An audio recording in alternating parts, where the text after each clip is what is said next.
இன்றைய நாளிதழில் வந்திருக்க தலையங்கள் இந்த பகுதியில் பார்க்கலாம். அந்த வரிசையில் தினமணி யுபிஎஸ்சி தேர்வில் அந்த சிசாட் தொடர்பாக வந்திருக்கு சர்ச்சை குறித்து எழுதி அதில் தாய்மொழி தவிர்க்கப்படுதல் கூடாது அப்படின்ற தலைப்பில் ஒரு தலையங்கம் எழுதியிருக்காங்க. ஹிந்து தமிழ் நாளிதழ் இலக்கின் திசை நோக்கி திரும்பட்டும் பயணம் அப்படிங்கிற தலைப்பில் மகாத்மா காந்தியோட தேசிய ஊரக வேலைவாய்ப்பு திட்டம் பற்றி ஒரு தலையங்கமும், ஹிந்து ஆங்கில நாளிதழில் அந்த கும்பகோணம் பள்ளி தீ விபத்து அது பற்றி வந்திருக்கக்கூடிய இந்த தீர்ப்பு மற்ற விஷயங்களை பற்றி ஒரு தலையங்கம் எழுதப்பட்டிருக்கு. தினத்தந்தியில் விவசாயத்தில் அறிவியல் தொழில்நுட்பத்தை பயன்படுத்தணும்னு பிரதமர் நரேந்திர மோடி பேசியிருப்பது பற்றியும், விவசாயத்தில் அறிவியல் ஆராய்ச்சிகள் அப்படின்ற ஒரு தலைப்பில் ஒரு தலையங்கம் இருக்கு. டைம்ஸ் ஆஃப் இந்தியாவில் 3 தொழிலாளர் நல சட்ட திருத்தங்களுக்கு மத்திய அமைச்சரவை ஒப்புதல் கொடுத்திருப்பது பற்றி ஒரு தலையங்கமும், டெக்கன் குரானிக்கெல்லாம் நட்வர் சிங் எழுதின புத்தகத்தில் சோனியா காந்தி குறித்தும் சோனியா காந்தி இந்த பிரதமர் பதவி ஏற்பது குறித்து அந்த சர்ச்சை பற்றி ஒரு கருத்துக்கள் இருக்கு, அதை பற்றி ஒரு தலையங்கம் இருக்கு. இப்போ இந்த தலையங்கங்கள் அல்லது இதை தாண்டி நீங்க இன்றைய நாளிதழில் நீங்க படித்து பகிர்ந்துக்கணும்னு நினைக்கிற செய்தியை பகிர்ந்துக்கலாம்.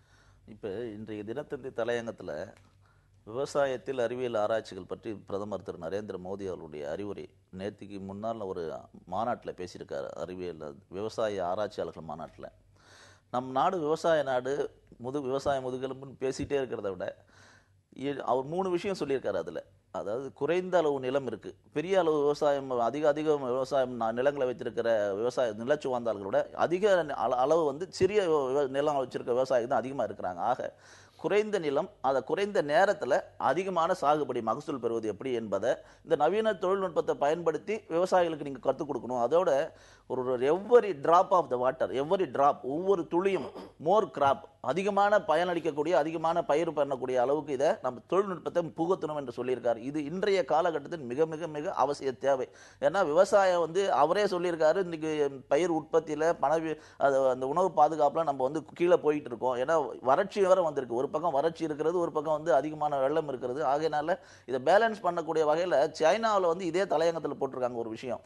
அந்த நாட்டில் எந்த நேரம் அதிக நாட்கள் பனி இருக்கக்கூடிய நாட்களில் கூட அது ஒரு கூடாரம் மாதிரி அமைத்து அந்த தட்பவெட்ப நிலையை மெயின்டைன் பண்ணுறாங்க. அப்படியெல்லாம் நாங்கள் சாகுபடி பண்ணுறோம். ஆனால் அந்த மாதிரியான திட்டம் இந்தியாவிலலாம் இல்லை. உங்களுடைய நாடு தட்பவெட்ப சூழ்நிலையிலே அந்த தட்பவெட்ப சூழ்நிலை தகுந்த மாதிரி பயிர்களை வளர்க்க முடியும். ஆனால் அந்த நவீன தொழில்நுட்பம் இல்லாதது விவசாயிகளுடைய குறையாக இருக்கிறது. அதை அதிகப்படுத்த வேண்டும் என்று அந்த பசுமை புரட்சியை நோக்கிய பயணமாக இது இருக்கும் என்று சொல்லியிருக்கார். இது மிக மிக வரவேற்கத்தக்க ஒரு அம்சம். நீங்கள் பகிர்ந்துக்கிறீங்க. இந்து தமிழ் பத்திரிகையில் 7வது பக்கத்தில் வந்திருக்கு, தலித் சிறுவன் காலனியை சுமக்க வைத்தவருக்கு சிறை என்கிற தலைப்பில் அந்த செய்தி வந்திருக்கு.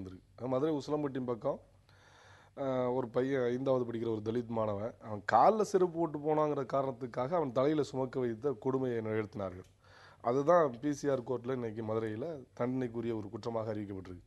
இப்போ ஏன் இந்த செய்தி மிக முக்கியத்துவம் வாய்ந்ததுன்னா, இந்த 21ஆம் நூற்றாண்டில் கூட இது போன்ற வன்கொடுமைகள் நடந்துகிட்டு இருக்கு, தலித் மக்களுக்கு எதிரான வன்கொடுமைகள். இப்போ அந்த சட்டமே எடுக்க வேண்டும் என்கிற ஒரு விவாதத்தை கிளப்பியிருக்கிறார்கள்.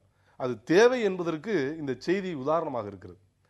5ஆம் வகுப்பு படிக்கிற பிஞ்சு மழலினுடைய மனதில் எவ்வளவு பெரிய ஒரு கேள்வியை இதை சுமத்திருக்கிறது, எவ்வளவு பெரிய சுய கௌரவ பாதிப்பை நிகழ்த்தியிருக்கிறது என்பதை பார்க்கிற போது இந்த நிகழ்ச்சியெல்லாம் இல்லாத ஒரு செய்தித்தாள்களாக எதிர்காலத்தில் வர வேண்டும் என்பதற்காக இந்த செய்தி ஒரு சிறப்பான செய்தியாக தெரிகிறது. அது மிகப்பெரிய தளங்கள்ல 2 முக்கியமான செய்திகளை பகிர்ந்திருக்கீங்க. நம்ம இடைவேளைக்கு பிறகு வேறொரு தலை பற்றி பேசலாம்.